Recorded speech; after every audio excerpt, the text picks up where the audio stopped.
ઘોઘા તાલુકાના સારવદર ગામે એક 11 વર્ષની કિશોરી નહેરમાં તણાઈ ગઈ હતી. તારીખ 27/9/2024 રોજ 10 કલાકે પ્રાપ્ત થતી માહિતી અનુસાર ઘોઘા તાલુકાના સારવદર ગામે 11 વર્ષની સોનલ અશોકભાઈ ચુડાસમા નામની કિશોરી સારવદર ગામની બાજુમાં ગેડિયુ નામનું નહેર આવેલી છે. તેમાં વરસાદના કારણે નહેરમાં ભારે વહેણ આવતા આ ઘટના બની હતી. ઘોઘા તાલુકાના સારવદર ગામે 11 વર્ષની કિશોરી નહેરમાં તણાઈ ગઈ હતી.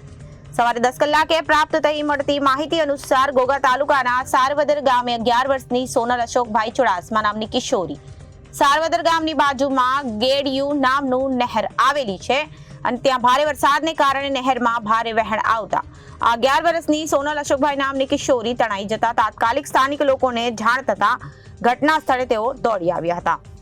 તેમજ તાત્કાલિક તંત્રને ફાયર વિભાગને જાણ થતા ઘોઘા પોલીસ પીએસઆઈ ગોસ્વામી સાહેબ તથા ઘોઘા મામલતદાર સાહેબ તથા ભાવનગર 103 ના ધારાસભ્ય અને ગુજરાત કક્ષાના મંત્રી પરસોત્તમ સોલંકીના પ્રતિનિધિ બુદેશભાઈ જાંબુજા તથા રાજુભાઈ સોલંકી હાજર રહ્યા હતા. તરવૈયાની ટીમ તાત્કાલિક ઘટના સ્થળે પહોંચી હતી ત્યારે ભારે જહેમત બાદ આ 11 વર્ષની કિશોરીને મૃતદેહ મળી આવ્યો હતો.